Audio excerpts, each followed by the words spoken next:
Hello. हां ठीक.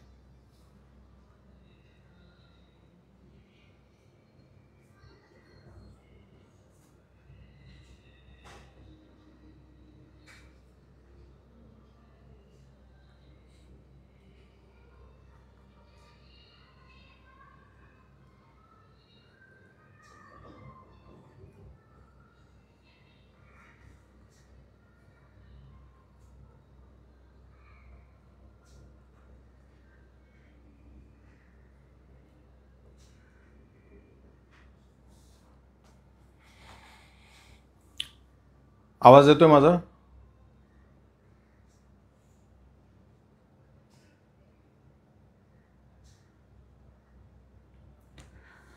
सर्वांना सविनय जय भीम. महत्त्वाच्या विषयावरती आज आपण हे फेसबुक लाईव्ह करत आहोत. वंचित बहुजन आघाडीने किती मेहनतीने, किती ताकदीने, किती हिमतीने, किती कष्ट उपसून ही राजकीय लढाई इथपर्यंत आणलेली आहे हे आपण सर्वजण जाणता. आपण प्रत्येकजण त्या सगळ्या प्रक्रियेचा एक भाग आहात. प्रत्येकाने आपला वेळ, पैसा, कष्ट, मेहनत, बुद्धी, कौशल्य सगळ्या गोष्टी या ठिकाणी पणाला लावलेल्या आहेत. पक्षासाठी आपण वेळ देत आहात, पक्षासाठी मेहनत घेत आहात, पक्षासाठी हर तऱ्हेनं योगदान देण्याचा प्रयत्न करत आहात. पण हे सगळं होत असताना वंचित बहुजन आघाडीची जी एक ताकद उभा राहिलेली आहे, वंचित बहुजन आघाडीचा एक जो दरारा निर्माण झालेला आहे, वंचित बहुजन आघाडीचे उमेदवार जे विजयाच्या दिशेनं आगेकूच करत आहेत, किंबहुना काही ठिकाणी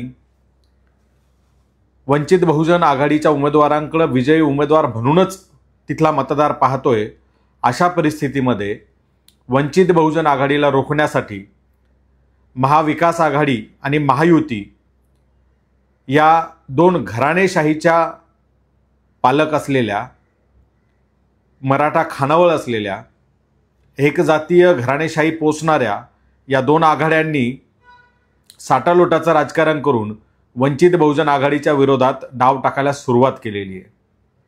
दोस्तो, रात्रही वैऱ्याची आणि दिवसही वैऱ्याचा आहे. अशा परिस्थितीमध्ये ही निवडणूक आपल्याला पार पाडायची आहे. एका बाजूला विनोद तावडेसारखा केंद्रीय पातळीवरचा भाजपचा नेता हा पैसे वाटप करताना हॉटेलमध्ये पकडला जातो, त्याच्यावर गुन्हा दाखल होतो. अर्थातच त्याला वाचवण्याचे सगळे प्रकार, सगळे प्रयत्न सत्ताधारी पक्षाकडनं, भाजपकडनं केले जातील. पण किमान या पद्धतीनं सगळं सुरू होतं, हा प्रकार तरी उघडकीस आला, जनतेसमोर आला, व्हिडिओच्या स्वरूपात आला. सुमारे 5-6 तास तो सगळा गोंधळ चॅनलवरती दाखवण्यात आला. प्रत्येक शहरात जे तपासणी पथकं आहेत त्यांना पैसा मिळतोय, पैशांची बंडलची बंडलं मिळत आहेत, लाखो करोडोची कॅश मिळते. ही कॅश निवडणुकीमध्ये वापरण्यासाठी त्या उमेदवाराकडे पोहोचवली जात होती किंवा उमेदवाराकडनं त्याच्या हस्तकांकडे पोहोचवली जात होती. अशा शेकडो कोटीचा आत्तापर्यंतचा कॅशचा साठा पकडण्यात आलेला आहे. त्या पार्श्वभूमीवर वंचित बहुजन आघाडी निवडणूक लढवत असताना आपण आपला घामाचा, कष्टाचा, मेहनतीचा, प्रामाणिकपणे कमावलेला जो पैसा आहे तो लावून ही निवडणूक लढत आहोत. या सगळ्या प्रस्थापित पक्षांनी सर्वसामान्य कार्यकर्त्यासाठी ही निवडणूक लढणं अशक्य करून टाकले, अतिशय अवघड करून टाकले. प्रत्येक गोष्टीसाठी पैसा लागेल अशा पद्धतीचं निवडणुकीची यंत्रणा उभी केली आहे. पैशाशिवाय काम होणार नाही किंवा पैशाशिवाय कोणी निवडणूक लढूच शकणार नाही अशा पद्धतीची मानसिकता, अशा पद्धतीचं स्वरूप या निवडणुकीला इथल्या राज्यकर्त्यांनी आणि विरोधी पाकावर बसलेल्या लोकांनी दिलेलं आहे. कारण ते धनदांडगे आहेत, त्यांना इंडस्ट्रियलिस्टचं फायनान्स आहे, फंडिंग आहे, जनतेचा लोबाडलेला हजारो कोटीचा पैसा त्यांच्याकडे आहे. त्याच्या जोरावर हे लोक पैशाचा पाऊस पाडून इथल्या महाराष्ट्रातील मतदारांना विकत घेऊ पाहत आहेत, ही निवडणूक फिरवू पाहत आहेत. या परिस्थितीमध्ये वंचित बहुजन आघाडीचे कार्यकर्ते प्राणपणाने लढून ही निवडणूक जनतेच्या बाजूने वळवण्याचा प्रयत्न करतायत. अशा वेळेला महायुती आणि महाविकास आघाडी दोन्ही बाजूने आमच्यावरती वेगवेगळ्या माध्यमातून वेगवेगळ्या प्रकारे हल्ले केले जात आहेत. आमच्याबद्दल खोटं पसरवलं जातंय, जनतेला भ्रमित करणारे नरेटिव्ह पसरवले जात आहेत. महाविकास आघाडीचे अनेक प्रचारक जे कधी सामाजिक कार्यकर्ते म्हणून मिरवत होते, सामाजिक चळवळीचे नेते म्हणून मिरवत होते, वकील म्हणून मिरवत होते, प्राध्यापक म्हणून मिरवत होते, स्वतःला कवी, लेखक अशा वेगवेगळ्या पद्धतीच्या आयडेंटिटीज घेऊन काम करणारे महाविकास आघाडीचे जे प्रचारक आहेत, हस्तक आहेत, त्यांचे अनऑफिशियल प्रवक्ते आहेत, हे सगळे कामाला लागलेले आहेत. पण या सगळ्यांना वंचित बहुजन आघाडीचे कार्यकर्ते हे पुरून उरलेत.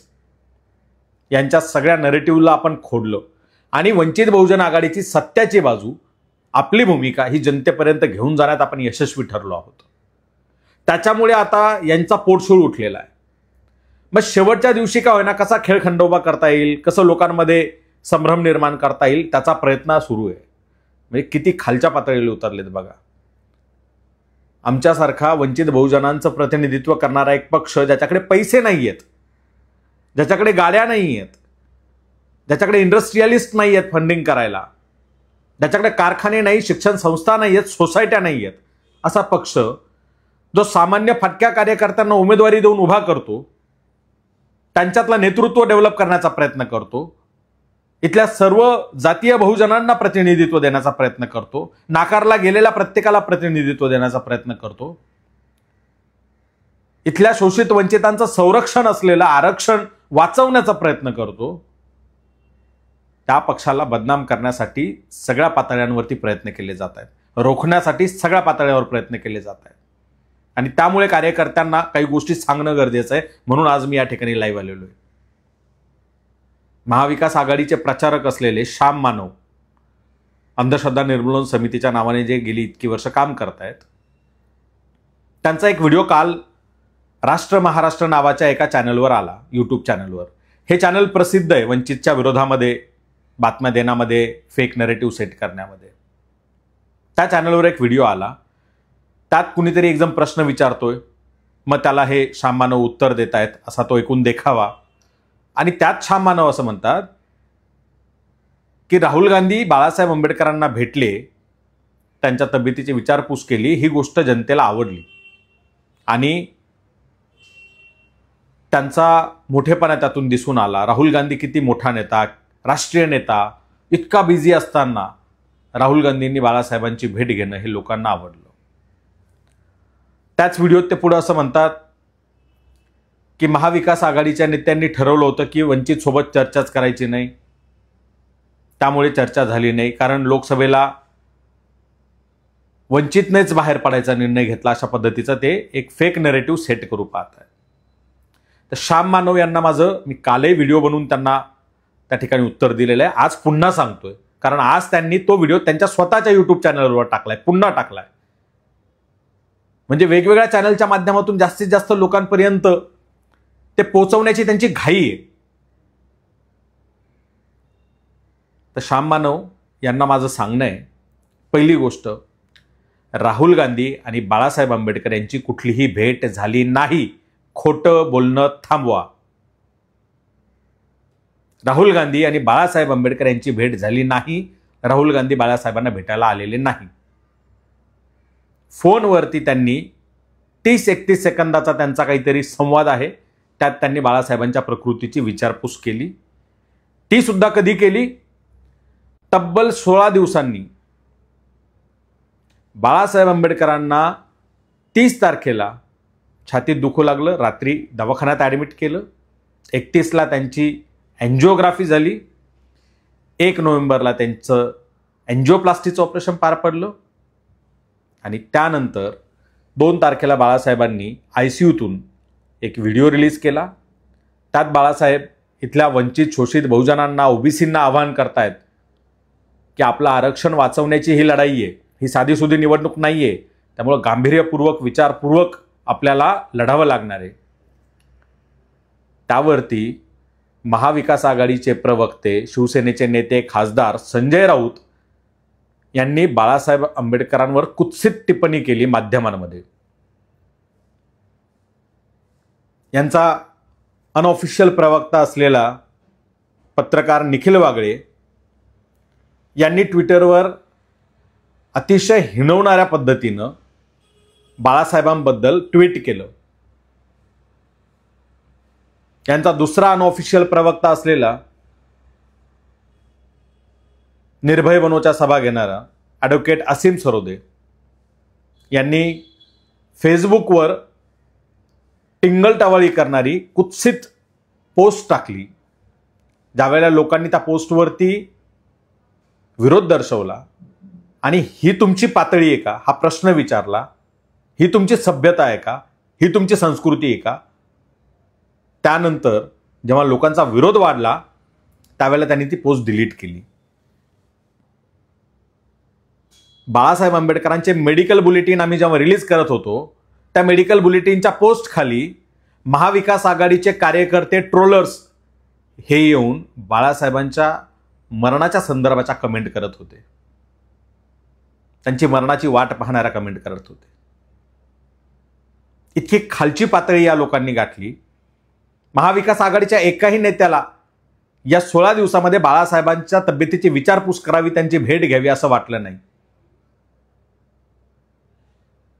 आणि जेव्हा लोकांमध्ये ही गोष्ट नकारात्मक जाते, त्याचा फटका बसू शकतो हे लक्षात आलं, तेव्हा डॅमेज कंट्रोल करायला 16व्या दिवशी राहुल गांधी फोन करतात. आम्ही तेही सोडून दिलं, आम्ही आमच्या निवडणुकीच्या कॅम्पेनवर फोकस राहिलो. पण त्याचा फायदा घेण्यासाठी श्याम मानव मतदानाच्या आदल्या दिवशी असे व्हिडिओ बनवून टाकतात ज्यात खोटं सांगतात की भेट झाली आणि लोकांना आवडलं. याचा काही फायदा होणार नाही अशी मखलाशी त्यांनी पुढे केली आहे ना, स्वतःला सेफ ठेवण्यामध्ये. बोलण्यात एवढे तर तरबेज आहेतच, ते स्वतःला सेफ ठेवून कसं खेळायचं ते केलंय त्यांनी. पुढे सांगतात की महाविकास आघाडीच्या नेत्यांनी खासगीत त्यांना सांगितलं होतं की लोकसभेला बाळासाहेब काय आमच्या सोबत राहणार नाहीत, ते बाहेर पडतील, आणि तसंच झालं. म्हणजे पुन्हा एकदा श्याम मानव लोकसभेला युती न होण्याचा खापर हे वंचितच्या डोक्यावर फोडताय, बाळासाहेबांच्या डोक्यावर फोडतायत. अहो श्याम मानव, त्यावेळेला लोकसभेला जे आम्ही ओरडून ओरडून सांगत होतो ना की आतमध्ये बैठकीत बसल्यावर ही लोक काय वागतात, कशा पद्धतीने चर्चा करतात, आम्हाला किती हीन वागणूक देतात, आमच्या पक्षाला किती हीन लेखतात, जागा वाटपाच्या संदर्भात मीडियासमोर हे लोक कसे खोटे बोलतात, याचा अनुभव विचारा आमच्या अलिबागच्या शेकापच्या जयंतबाईंना. लोकसभेला तर एकही जागा न घेता ते तुमच्या सोबत होते, महाविकास आघाडी सोबत, इंडिया ब्लॉक सोबत.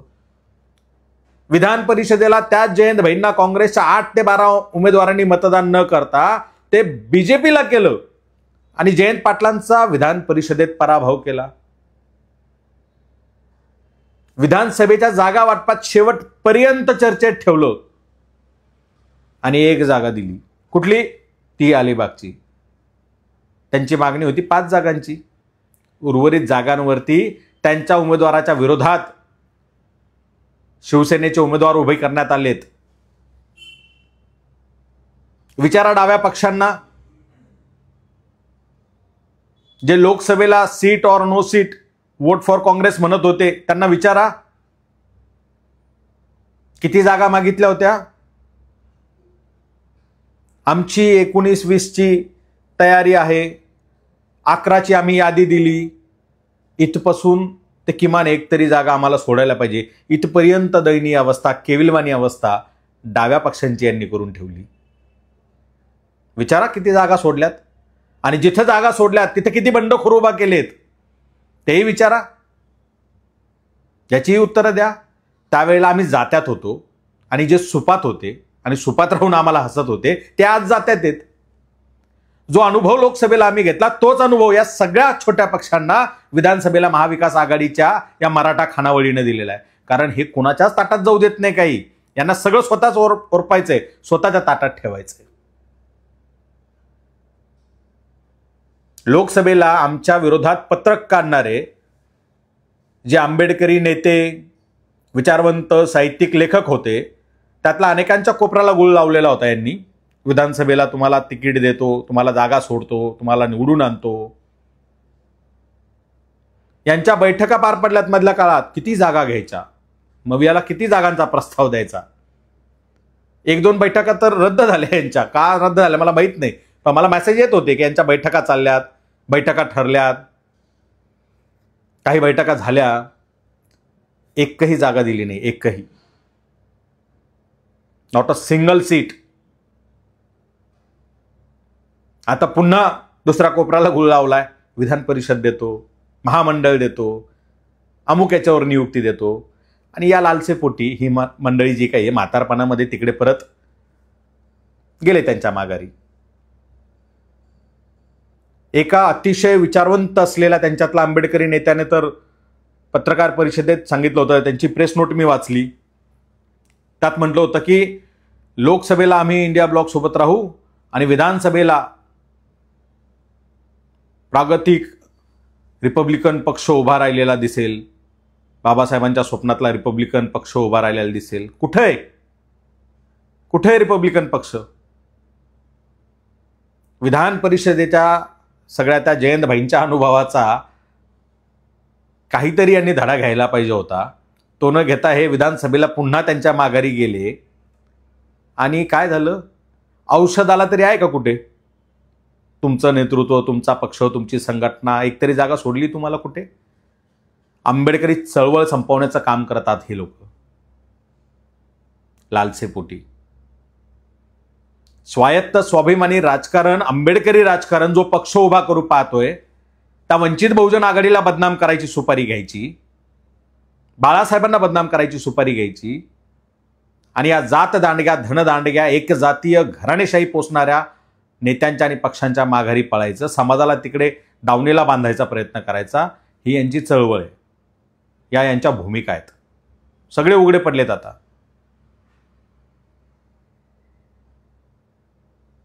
यांच्यातल्या एखाद्याला मिळेलही विधान परिषद. 2019चा अनुभव मी जो वारंवार लोकांना सांगतो, अरुण खोरे नावाचे पत्रकार होते, म्हणजे आहेत अजूनही. ते 2019ला सगळ्या चॅनलवरती माझ्यासोबत डिबेटला असायचे आणि वंचितवर टीका करायचे. महाविकास आघाडीची किंवा त्यावेळच्या काँग्रेस राष्ट्रवादी आघाडीची बाजू घ्यायचे. आणि त्यांचा एकूण स्टँड असायचा की मी तटस्थ आहे, मी पत्रकार आहे, मी कुठल्या पक्षाचा कार्यकर्ता नाही, या पद्धतीनं. आणि निवडणुका झाल्यानंतर यांनी अर्ज सरकवला पुढे की मला विधान परिषद द्या, मी तुमच्यासाठी इतकं काम केलंय.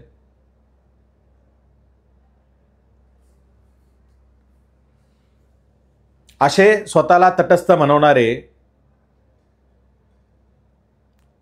लेखक, कवी, कार्यकर्ता, NGO वाला, अशा वकील, प्राध्यापक, अशा वेगवेगळ्या लेवल खाली काम करणारी लोक जी आहेत, तर यांच्या मनात कुठेतरी सुप्त एक विधान परिषद, एखादं महामंडळ दडलेलं असतं आणि ते यांचं मोटिवेशन असतं. समाजाचं भलं हे यांचं मोटिवेशन नसतं. त्यामुळे असे अनेक जण उघडे पडलेत. आणि या लोकांनी आता शेवटच्या क्षणाला जेव्हा दिसतंय की इतकं सगळं करूनही वंचित बहुजन आघाडी यांना भारी भरली, वंचित बहुजन आघाडी जनमानसात पोहोचली, आरक्षणाचा मुद्दा घेऊन वंचित बहुजन आघाडीने मतदारांना व्यवस्थित समजावून सांगितलंय, मतदारांना आपल्या बाजूने वळवलंय, वंचित बहुजन आघाडीच्या अनेक सीट या निवडून येण्याच्या याच्यावर येऊन उभा राहिलेल्या आहेत, अशा वेळेला वंचितला बदनाम करण्याचा डाव यांनी आखलेला आहे.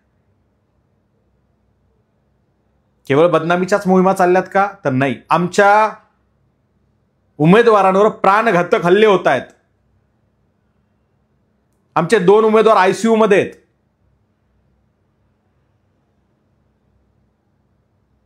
कुणाला एवढी भीती आहे? वंचितला का घाबरला तितकं? महाविकास आघाडी आणि महायुतीनं वंचितचा इतका धसका का घ्यावा?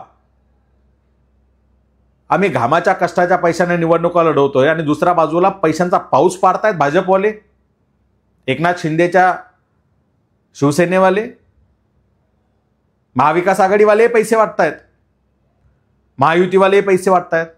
आमच्याकडे तर पैसेच नाही वाटायला. तरीही आमच्या लोकांवर हल्ले, प्राणघातक हल्ले.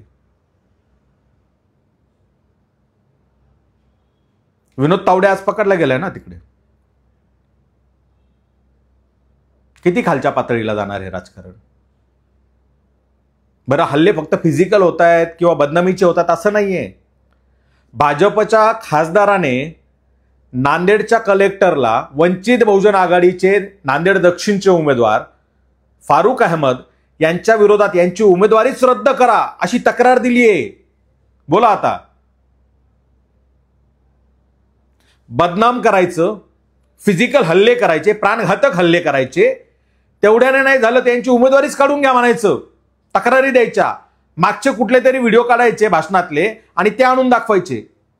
काय म्हणाले त्यात फारुक अहमद? फारुक अहमद सांगतात की टिपू सुलतान यांचं चित्र संविधान सभेनं संविधानाच्या मूळ प्रतीत घेतलेलं आहे. राष्ट्रभक्त असलेल्या, राष्ट्रवादी असलेल्या टिपू सुलतान यांचं चित्र हे संविधानाच्या मूळ प्रतीत आहे. संविधान सभेनं ते घेतलंय, संविधानकर्त्यांनी ते घेतलंय. मग तुम्ही टिपू सुलतानचा फोटो ठेवला डीपीला म्हणून एखाद्यावर गुन्हा कसा काय दाखल करू शकता? अतिशय रास्त न्याय्य भूमिका त्यांनी मांडली होती. आणि हे सगळं चालणार नाही. टिपू सुलतानचा पुतळा तिथे बसवणार ही भूमिका त्यांनी मांडली आणि कुणाला काय करायचं ते करून घ्या, मोदी असतील, शाह असतील, कुणी असो, ही भूमिका त्यांनी मांडली. तो व्हिडिओ आणून इकडे हे महाशय भाजपचे खासदार सांगतायत की हे दोन धर्मात दोन जातीत तेढ निर्माण करतायत आणि केंद्राच्या नेत्यांना आव्हान देत आहेत. आता अशी तक्रार करणारा माणूस हा अतिशय सभ्य आणि समाजात एकोपा राहावा असा मानसिकतेचा असेल असं वाटू शकतं आपल्याला, हो की नाही? याच माणसाचं, या भाजपच्या खासदाराचं देगलूरमध्ये केलेलं भाषण आहे. हा सांगतो की तो MBBS ला असताना बाबरी पाडायला गेला होता. बाबरी मशीद पाडून कोणतं समाजाचं तू भलं केलंय बापू? कोणते दोन समाज एकत्र आणलेत?